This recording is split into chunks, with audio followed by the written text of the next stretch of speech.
ini kan udah mau habis ya waktunya. Jadi kalian bikin tugas itu yang saya kirim jelasin. Pokoknya nanti kalau udah langsung kirim aja, oke? Untuk semuanya di hari Sabtu nanti kirimin ke saya ya, nggak usah diajarin nggak apa-apa. Oke, terima kasih. Assalamualaikum warahmatullahi wabarakatuh. Perkenalkan kami dari kelompok 2 ingin menjelaskan lokasi penyebab dan akhir dari Perang Padri. Pertama dengan saya Muhammad Rafi ingin menjelaskan lokasi yaitu di Sumatera Barat, wilayah Kerajaan Pangaruyung antara tahun 1803 sampai 1838. Oke, hitung apa hitung? Pertentangan prinsip antara kaum Padri dan kaum adat. Kaum Padri atau ulama ingin menerapkan syariat Islam dan memerantas kebiasaan yang dianggap bertentangan dengan agama seperti judi, sabung ayam, dan minuman keras.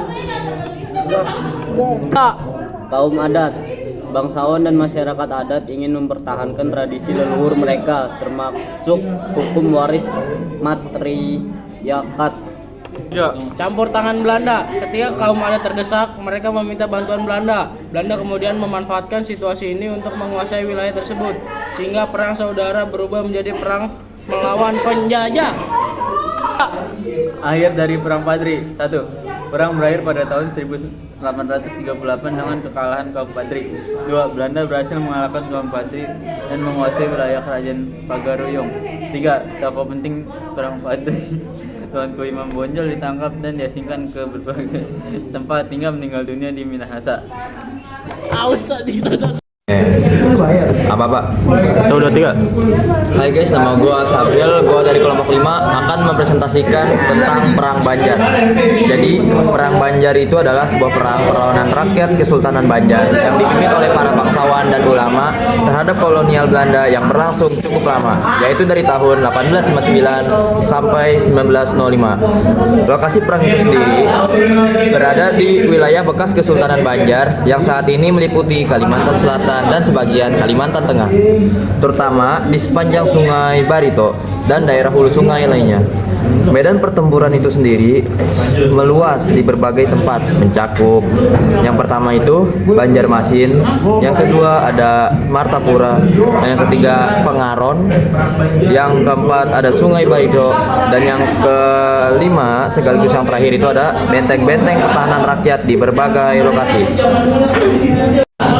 Oke, yang kedua itu penyebab perang Banjar yang akan dibacakan oleh saya Muhammad Sulistyo dari kelompok 5. Penyebab perang Banjar. Penyebab utama perang Banjar dapat diklasifikasikan menjadi faktor politik dan ekonomi. 1.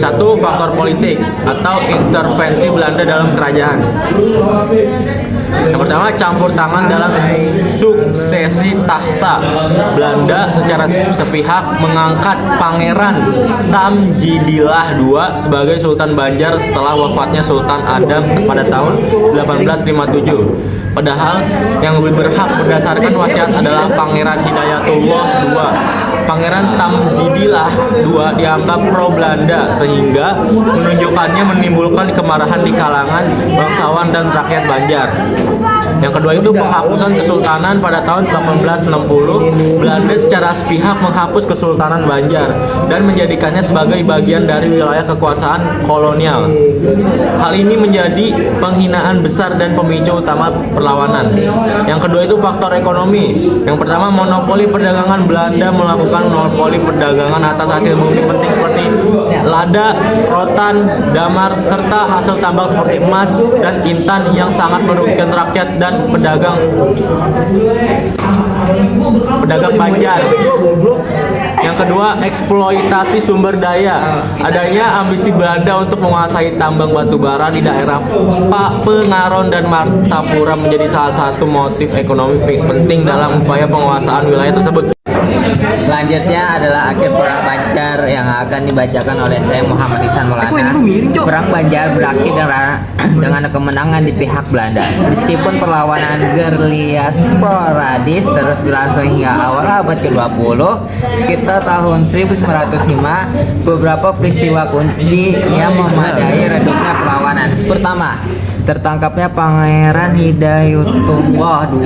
Pangeran Hidayatullah II, penjual utama bersama Pangeran Antasari ditangkap Belanda pada 1862 dan kemudian diasingkan ke Cianjur, Jawa Barat. Kedua, wafatnya Pangeran Antasari, pemimpin perlawanan rakyat yang paling disegani. Pangeran Antasari wafat pada 11 Oktober 1862 karena penyakit cacar dan paru-paru. Ketiga, terus berlanjutnya perlawanan gerilya. Meskipun pemimpin utamanya telah tiada, beberapa tokoh pejuang lain seperti Demang Lehman dan Pangeran Perbatasari serta sisa-sisa laskar rakyat terus melakukan perlawanan gerilya selama puluhan tahun hingga akhirnya sebagian besar ditangkap, dibuang atau gugur di medan perang. Lalu yang terakhir yaitu ada dampak dari perang Banjar, yaitu pertama adalah Kesultanan Banjar dihapuskan secara total, dan yang kedua seluruh wilayah Kalimantan Selatan dan Tengah secara efektif berada di bawah kekuasaan penuh pemerintah kolonial Belanda. Dan yang terakhir ialah Belanda menguasai penuh sumber daya alam dan pertambangan di wilayah tersebut. Assalamualaikum warahmatullahi wabarakatuh. Kami dari kelas 1 ingin menjelaskan tentang perang di Ponegoro. Lokasi perang di Ponegoro. Perang ini terjadi di Yogyakarta dan menyebar ke wilayah Jawa Tengah serta bagian Jawa Timur. Daerah utamanya berada di sekitar Keraton Yogyakarta, Magelang, Surabaya, dan Semarang. Penyebab perang di Ponegoro: 1. Campur tangan Belanda dalam urusan pemerintahan Keraton Yogyakarta. 2. Pajak tanah yang semakin berat dan memberatkan rakyat. 3. Pemasangan patok tanah oleh Belanda di tanah leluhur Pangeran Diponegoro tanpa izin, termasuk di area makam keluarga. 4. Kekecewaan rakyat Jawa terhadap penindasan dan ketidakadilan Belanda. Akhir perang di Ponegoro. Perang berlangsung selama 1825 sampai 1830. Pangeran Diponegoro akhirnya ditangkap di Magelang pada 1830 setelah diajak berunding oleh Belanda. Setelah penangkapan Diponegoro, perang berakhir dengan kekalahan pihak pribumi dan ia dibuang ke Makassar hingga wafat di sana. Wassalamualaikum warahmatullahi wabarakatuh. Assalamualaikum warahmatullahi wabarakatuh. Dari kelompok 3, saya Hana. Saya ingin menjelaskan tentang perang di Aceh. Lokasinya Aceh, Sumatera bagian utara. Penyebab peperangan di Aceh yaitu karena Belanda ingin menguasai Aceh karena letaknya strategis dan kaya hasil buminya, serta menolak perjanjian Belanda dengan negara lain. Akhir dari perang di Aceh itu berlangsung lama perangnya pada tahun 1873 dan 1940. Akhirnya Aceh ditaklukkan setelah para pemimpin. Setelah para pemimpin itu seperti kayak Teuku Umar dan Cutnya dia gugur. Sekian, terima kasih. Wassalamualaikum warahmatullahi wabarakatuh. Berikut materi singkat tentang penyebab perlawanan Makassar. Latar belakang perlawanan Makassar menjadi pada tahun 1966 hingga 1969 antara kerajaan Gorontalo Makassar melawan VOC Belanda yang bersekutu dengan kerajaan Bon. Tokoh utama dari pihak Makassar adalah Sultan Hasanuddin, sedangkan dari pihak VOC dipimpin oleh Cornelis Spelman. Penyebab perlawanan Makassar: 1. Penolakan terhadap monopoli dagang VOC. Makassar adalah pelabuhan internasional yang ramai.